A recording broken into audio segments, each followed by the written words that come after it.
songs, let me tell you about a friend. It's Craig LeBlanc where the good times never end. Talking Parks and Rec, it's a show you gotta know. Welcome one and all to the Daily Parks and Rec Show. It's the Daily Parks and Rec Show. If you're in the park and rec industry or any kind of government work, you have to have the idea or be thinking about the better good, what you're doing for the community. That can be difficult, just like you've already mentioned, but at the same time, it's also very fulfilling. That commitment to the civic mindset, like we're going to help the community, that to me is a big part of why people, if you're going to be successful in parks and rec or you're going to be successful in a job in the government, you really need to have that civic mindset where you're willing to sacrifice a little bit to make it better for the whole. All right. If you want, you can pull up a chair. That might be better.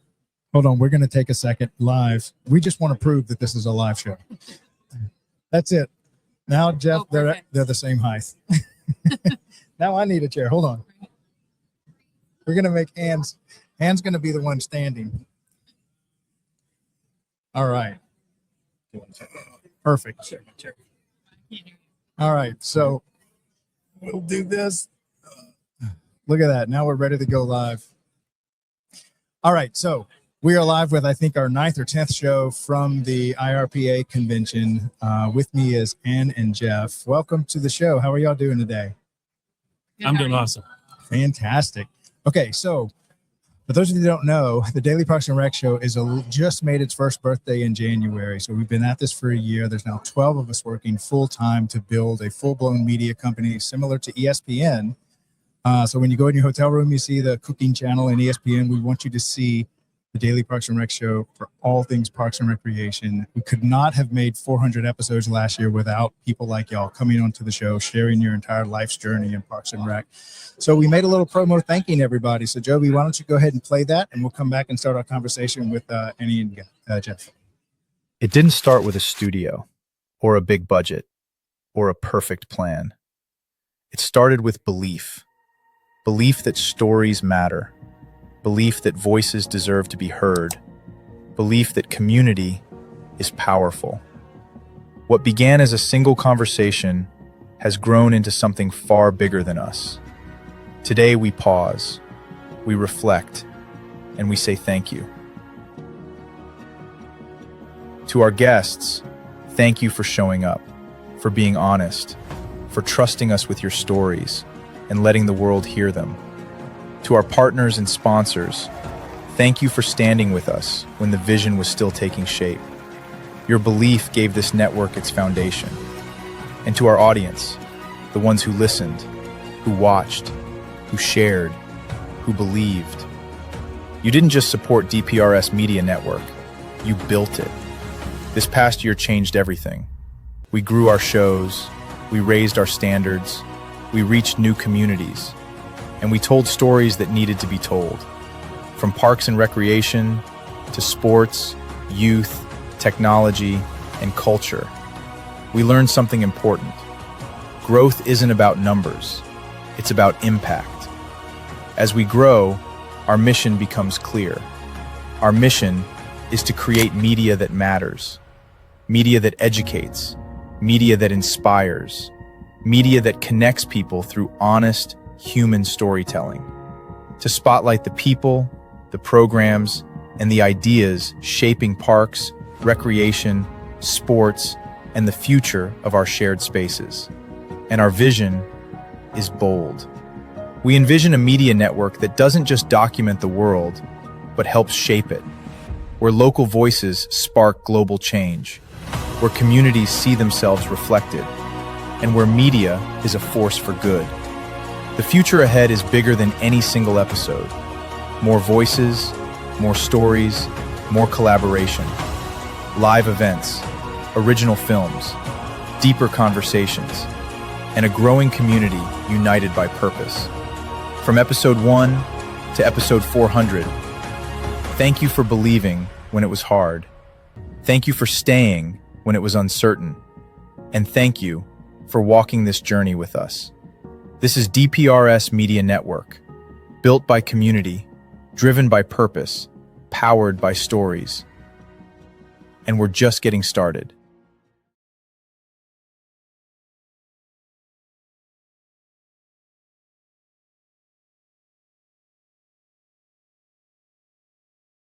Sorry, I had a little dead time there. All right. What did y'all think of our thank you video to the community? Oh, can you hear me okay? I can hear you okay. Okay, I was just good. giving Annie a chance to say something. Oh, yeah. It was powerful. Yeah. I think you did a really nice job. We saw Jamie. You know Jamie. Yeah, I know Yeah. Jamie. Yeah. Saw her. It's nice to see a couple people that we know. Yeah, Oh, exactly. there's- I saw people I knew. Exactly. It's a small world. I think we had about 20 legends on there that I need to get on the show. I saw Jamie on there twice, but shout out to Civic. I want to be a legend. That's it. Well, now y'all are officially on the content library. So There you go. y'all are entombed in the Daily Parks and Rec Show content library Awesome. forever. Okay, so why don't y'all tell us a little bit about what y'all do and how did y'all find yourself here at the IPRA Convention? Why don't we start with Annie and then we'll go with you. I work with West Suburban Special Recreation Association. I've been with the agency for 17 years. We're a little different than a regular park district. We work side by side with 13 different park district village rec departments. We offer recreation programs for people with disabilities. So anyone that lives within those communities and has a disability can join our programs. We do anything from arts and crafts, you know, your typical Parks and Rec programs. We offer overnight trips, social clubs, and Special Olympics, which is something that kind of drew me into the SRA field. So I really have enjoyed that journey. I started off as a rec specialist where I was doing direct programming, and now I'm superintendent of business at the agency. So I've kind of learned the rec side of it as well as the business side. It's kept me excited and coming back. Now, Annie, were you one of these park rats that just grew up in Parks and Rec from when you were little? Or is this something you kind of discovered later in life? You know, it's sad to say I kind of discovered it a little bit later in life. I did some Parks and Rec, swimming, tennis when I was growing up. But I really kind of found the passion through working with people with disabilities. They're the ones that kind of brought me to the table and have kept me coming back. Yeah. Now, how about you, Jeff? How did you get into this industry? Were you also a park rat that hung out in the parks when you were young, or did you discover this later in life? Actually, my father was very involved in the park district that we grew up in. We grew up in a town called Downers Grove here in Illinois, and he was very involved there. As a matter of fact, I kind of had a non-traditional entry into the park and rec world in that the first 30 years of my career, I worked as a consultant to park and rec and villages. We did fund accounting software and consulting for government and agencies all over the Chicagoland and Illinois. And when the Park District of Forest Park needed they had a little changeover in staff, and the director and I came to a understanding. I actually said to her, "I'd love that job," and she said, "Let's talk about it." And so I'm coming up on my 7th anniversary at the Park District of Forest Park, and I'm also the superintendent of business for them. So I do I do finance, HR, safety, IT. So keeps me busy. Now, traditionally, superintendent always meant to me you're in charge of the grounds crews, but it seems like it's such a broader term. So what are the other things that you do as a superintendent that might not be a traditional, over the facilities maintenance crews? Yeah, well, in Parks and Rec, I would say that the structure, usually there's an executive director, which is the top position. The next layer can usually be a superintendent or maybe a manager or director. So in our park district, we have a superintendent of recreation, superintendent of buildings and facilities, superintendent of business. So that's kind of a level of authority. And then we have similar, I would imagine. Annie, how about you? Yeah, we're about the same. We have a superintendent of rec and a superintendent of business. I actually started as a superintendent of rec, so I got to learn that role as well. But yeah, we have a director as well. So I, along with Jeff, do HR and payroll and it's so the customary safety and all that stuff. So kind of had my toe in bunch of different goals. Yeah. So what I've learned after interviewing 1,200 people last year is that titles mean almost nothing. Every city Yeah. has its own fingerprint of how they structure their titles and roles and stuff. But and superintendent has I've learned that means so many things. So how many years have you been in Parks and Rec from start to finish, Annie, and then you, Jeff? 17 at this current agency, and then through college I did overnight camp. So probably 24 years total. Oh wow, 24 years. And how about yourself, Jeff? Yeah, well, I've been with the Park District of Forest Park for 7 years, coming up on 7 years. So, like I said, I was a consultant for the industry before that. Yeah. I wish I would have done it 25 years ago, if I could be honest. It's a great industry to work in. Yeah. Fantastic. And so maybe I'd like for each of you to kind of speak about why you keep coming back year after year to call Parks and Rec your career home. Annie, why don't we start with you? What keeps you motivated and what keeps you coming back to serve this community in the way that you do? You know, it's right around this time of year. I always come to this conference and I go home with like some extra motivation. It's an opportunity to kind of connect with different people in the field, get different ideas. I always feel like I come back that first week in February with extra energy, and then we roll right into, we have a recognition banquet at my agency, and it's always the first weekend in February. And so when you balance going to this conference and then going to that and seeing all of the people and taking the opportunity to recognize them through the years, it's kind of definitely what keeps me coming back. Summer's long, summer's hard, but once we get to this point of the year, it's like, okay, I know why I'm doing it. I remember why we're having fun. Right. We do a lot of Special Olympics sports, and this time of year we have basketball going on. And years ago, when I was a specialist and I was coaching the basketball team, I had this one participant. His name is Andrew, and at the time he was probably about 25 years old and has Down syndrome, and he was on my Bobcats basketball team.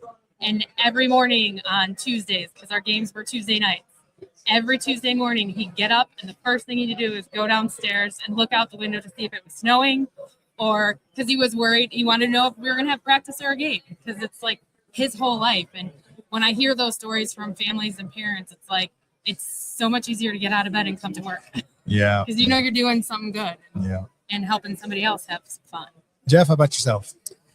Well, I find these just kind of similar to Annie. I'm very inspired when you come to these conferences. This conference is such a great way to recharge your batteries. Like this morning at the keynote with Joe Fingerhut, just talking about giving back. That's really what we're doing. Just trying to improve the lives of people around us.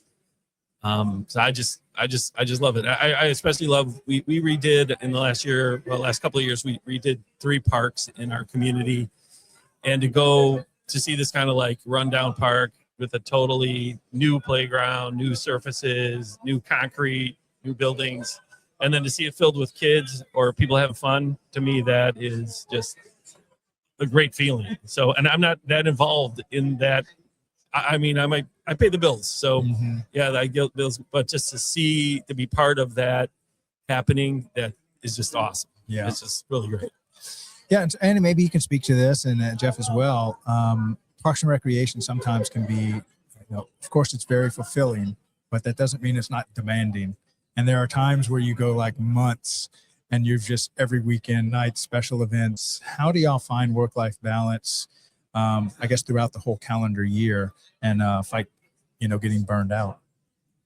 I've always kind of been a big picture person, so I came into this field knowing that it ebbs and flows, and it's like I said, summer is really hard and challenging, but I know that there's a light at the end of the tunnel, and then I'll have an opportunity to recharge. So it's it came with age. I think it wasn't something I just was able to figure out how to have that work-life balance, but I think because we're doing something that we love, it makes it so much easier, to be honest with you. What advice would you give somebody that's not has zero work-life balance and kind of looking for it? What were some of those early mistakes you made, and what kind of advice would you give maybe your 20, 30-year-old self?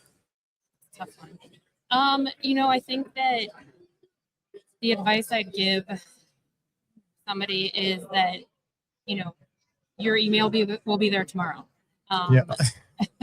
So if you need to go in your car, listen to music, do something to kind of relax, get yourself back grounded, you should do it. I feel like there's a balance between customer service and meeting the customer and the person that's doing your program, answering their questions, and then understanding when the priority needs to be higher level and when you can deal with it tomorrow. And I think the more that you talk about it, at your staff meeting, and talk about it and have that open conversation, I think people feel more comfortable and they don't abuse it. Yeah, absolutely. Jeff? Well, I agree with Annie, but I also would say that my director does a great job of encouraging us to not have vacation days at the end of the year. And even though she really encourages us to use the time we have, personal days, take the vacation days you have. So she does a great job of encouraging us to do those things, which helps prevent the burnout or the overwork.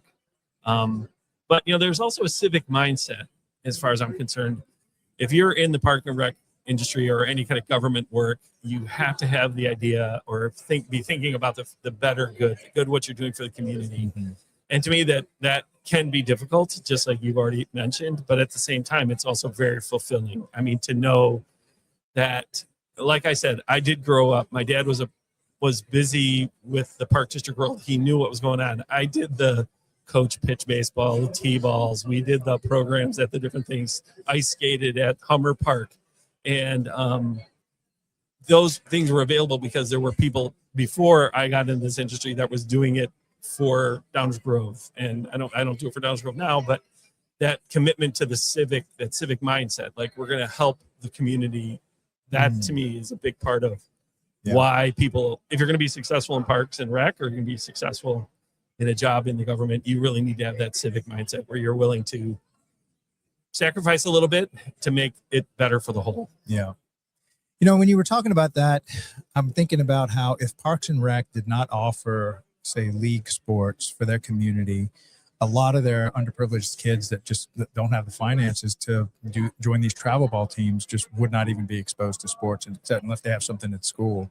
So are there any other things like that, if this community doesn't do this, then those people just get left out? And I'm thinking two populations is like the senior centers or the special needs kids, but can y'all each speak a little bit about how you serve the entire community, not just one small portion of it? Jeff, why don't you go first and then Annie? Yeah, well, I would start simply by saying that we feel that you should offer a lot of different programs at kind of the basic levels and let people get exposed. We're not going to offer a ballet program that's going to lead somebody into an elite ballet program. But if we can teach little kids how to move and dance and have fun doing it, that might be the first step. In the next, and as they progress in that, they can move into better programs. But you're exactly right. Providing a safe place for a kid to play after school when mom and dad are still at work. That is something we talk about at the park a lot. Just so our before and after school care, we have after school care where kids can come and hang out, and it's a safe place, and they play games and they have fun, and it's a lot of fun. And that is part of what we're trying to offer so that those kids aren't home alone. And it's just safer for them to be with us and having fun. Yep. Annie? Illinois does Parks and Rec well. It's the only state that offers special recreation associations, which is the collaboration of different park districts, neighboring park districts. And it's a commitment. And Jeff is part of Forest Park. Thank you. Sorry. All right. Forest Park is one of our members. So we have the 13 members, and they've all made this commitment to us and the people in their community with disabilities. So I think that's a huge, huge thing. And then our agency has a fundraising arm that works tirelessly throughout the year and raises hundreds of thousands of dollars for scholarships. And then it's just all about marketing and letting having the communities understand that we're here and how they can access our programs. Yeah. Now, maybe closing, what are some of the uncommon or not so well-known things that Parks and Rec does? And an example I'm thinking of, and I'm sure many Parks and Rec directors have inherited a graveyard. And they're like, how is this Parks and Rec? And next thing you know, they're managing a graveyard or a farmer's market. Or what are some of the other things that people that aren't in Parks and Rec might not realize, kind of like the tree canopies and the master arborists and stuff that are working oftentimes in Parks and Rec. Are there any others that y'all would like to kind of highlight the work that they do that might not be the traditional known Parks and Rec efforts that goes into each community? Jeff, why don't you go, and then Annie? Well, I would say that we do a lot of things for our community. Like, for example, we have a annual fireworks on the 4th of July. We have bands and we have fireworks, and a lot of people think that it is a collaboration between the village and us, because we need the village for police safety and all that stuff. And sometimes I think it gets a little, the community thinks, oh, the village did a great job at that. You know, it really was a lot of time. We both were responsible for it, you know, so sometimes who gets credit, and I'm not saying that that important to us, but sometimes it just gets blended, and the park district loses getting some of the credit for all the things they've done, just because the whole community is benefiting, and kind of ends up being in the kind of seen as a village doing it for them, as opposed to the park district. So yeah. Annie? We have an interesting one. We have a program called Lecotech, and it's a toy lending library. And No so way. it's for anybody that's 0 to 3. Actually, I'm sorry, 0 to 8, but we see the most from age 0 to 3. And we have in our office a giant room that's just filled with toys. Wow. And I think we all assume that we know how to play with toys just because they're put in front of us. Well, we have specialists that go to the home and go to the classrooms. They bring the toys, kind of talk about different ways to use the toys, different motor development that they can use with the toys. So it's one of those programs, niche programs, I feel like people don't know necessarily about and don't offer in their communities, but it's wonderful. It's a great way to get new families in the door to kind of understand who we are and learn about what we do. Oh, fantastic. That's a great example of stuff that you might not realize that's happening in your Parks and Rec department. All right, so before we go ahead and close, I would like each of you to imagine you're standing in front of a group of college kids that have no clue what they want to do with their life. Maybe they thought they did, but now they're like, well, maybe I don't want to follow in my parents' footsteps, but they've never heard of Parks and Recreation. And what's crazy is they may have been a lifeguard for 4 straight summers in Parks and Rec and never considered it as a career path. So what kind of testimony would you give? What kind of suggestions would you give for the community? Annie, I'll let you go first this time, and then Jeff can close this out. You know, we say that we give the opportunity to have fun. Mm-hmm. So, and within our agency, within Parks and Rec, you are teaching people how to have fun. You're creating opportunities for people to have fun. And if you love your job, you're having fun.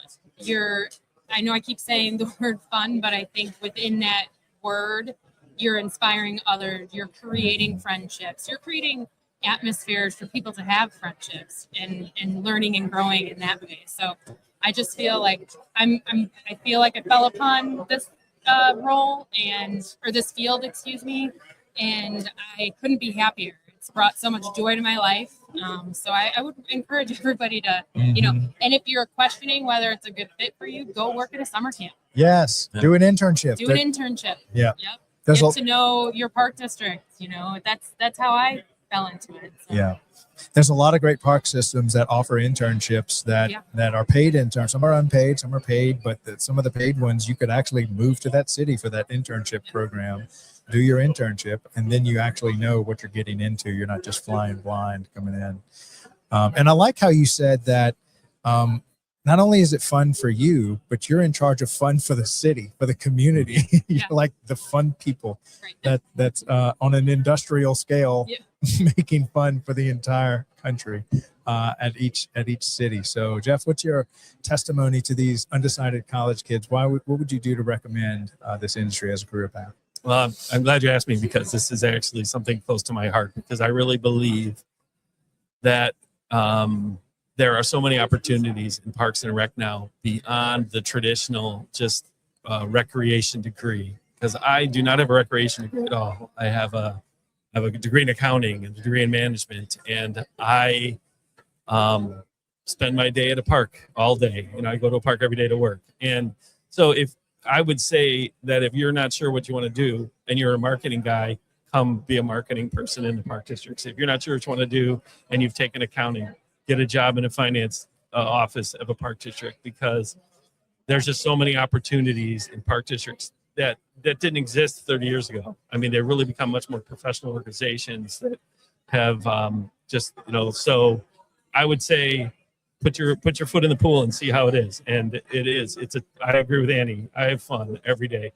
And I arrive at work almost every day. I walk the park. I know exactly what the route I have to do if I want to go a mile or a mile and a half. So but I couldn't do that in a lot of jobs. You could still go for a walk, but I mean, I'm walking amongst trees and hearing kids on the swings and people playing in the pool.